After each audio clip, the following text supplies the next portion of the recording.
I'm a Fairphone user. Yes, I got the green one. It's green underneath as well, like this, the little sprinkles. Because I hate it when people decide on which design they're gonna buy based on, oh, how much easier will I be able to resell this just because it's black or some other random boring color. So no, we're not getting the boring color that is easy to resell. We're getting the nice color that we like, that I like. Anyway, I thought this topic would fit some of the channel's content, which is all over the place by now. I know, but I don't want to care. So I will force myself to stop caring. So yeah, Fairphone, like one of the 2 companies that make fair phones. Is there another one? I have a Fair mouse as well. And by the way, I'm gonna give you an in-depth review if you want, but this one is about concerns of customers who obviously do not have a Fairphone and stuff they write under their ads. I was just looking at this weird TikTok about the Fairphone being modular and you can take it apart and yeah, we know.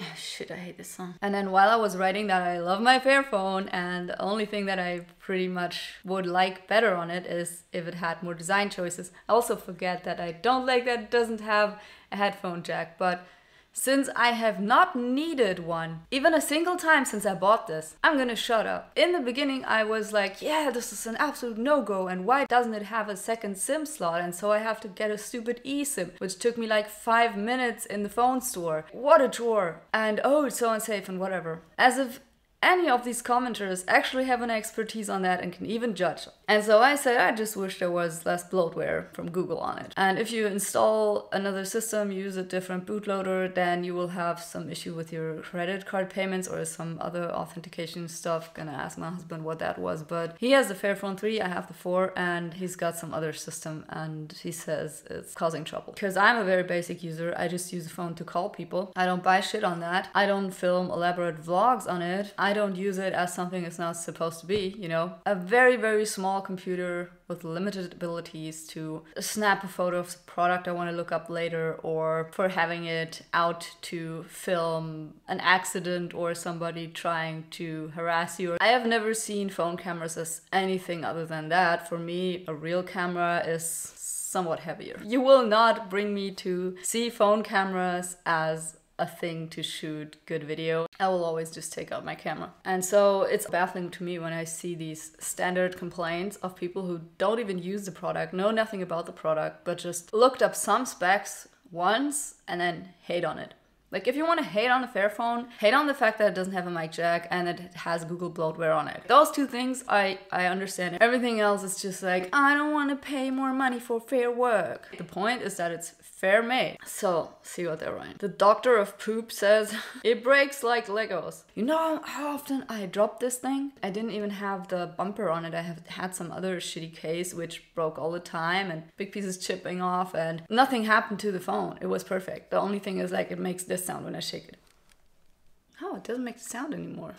Weird. But it sounds like there's some loose part in it, which might be, but the function has not been impacted in the slightest, so I'm not gonna investigate further. I don't have time for that. No, the Fairphone doesn't fall apart when you drop it. None of my Fairphones has. They all survived. They were just fine. The only thing that has happened with the Fairphone 4, I mean, you have this camera and the display has this weird shape around the camera, right? And so I could totally see when I dropped it on one corner that this was slightly off. It wasn't centered anymore, but then I just bumped it on the other side and it was fine again, so no problem. Yeah, maybe it is a bit loose, but doesn't have any impact on the function, so I don't care. It hasn't impacted me at all in 1 year. But overall, it's really, really very durable. I have never dropped a phone personally in a way that afterwards the display was broken, but I must say that I drop phones all the time, preferably on the bathroom floor, and always my heart sinks like, oh shit, now I just flushed $600 down the toilet,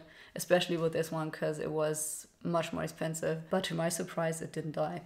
So shut up. Then the next one is like, I love being able to repair stuff. Sure you do. But selling a phone that is made from cheap materials and has very basic specs is outrageous for the price. Yeah, it's always baffling to see how outraged people are when they have to pay the actual price for work. Like, all your other fucking phones are made of cheap shit as well. You know what it's not like polyurethane is of different quality in your Samsung phone, dumbass.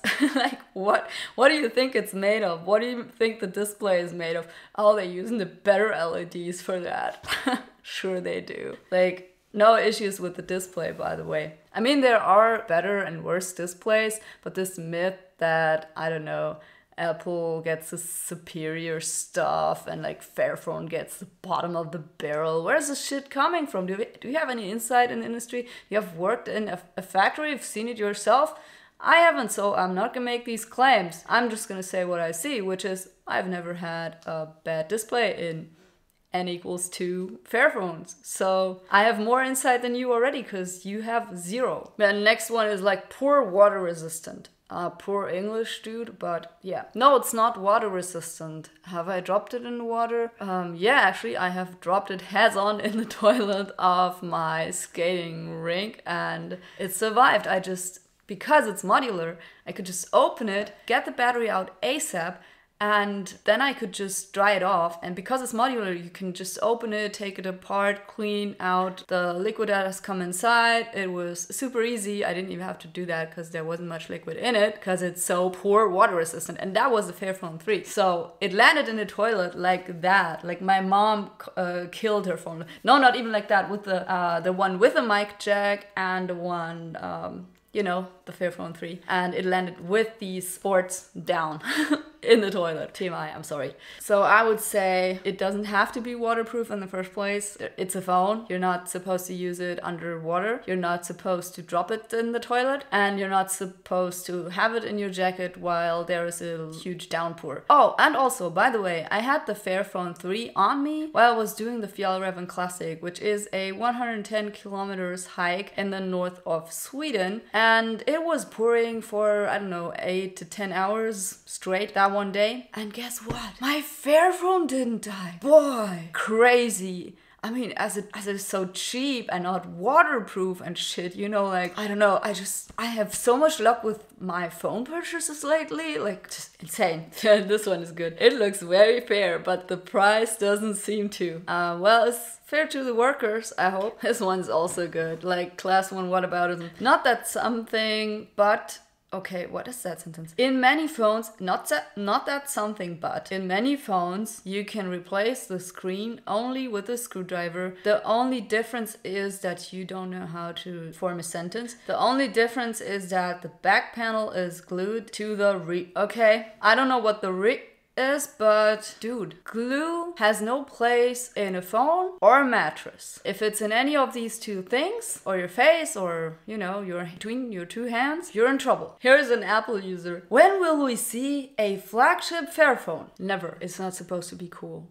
It's supposed to be fair. This video made me want one, but 530 euro? It's only 530 euros by now? I pay 600. Fuck! I can get a Galaxy A54 hard labor, child labor phone. I added that in there. And a case, very important for it. And I'd still have around 50 euros left. Yeah, you can also sell your soul and, you know, be happy. Nobody's keeping you. Just like if that's the only phone that makes you feel better about yourself. Like you pay for the feeling of, oh, I'm a less shitty human.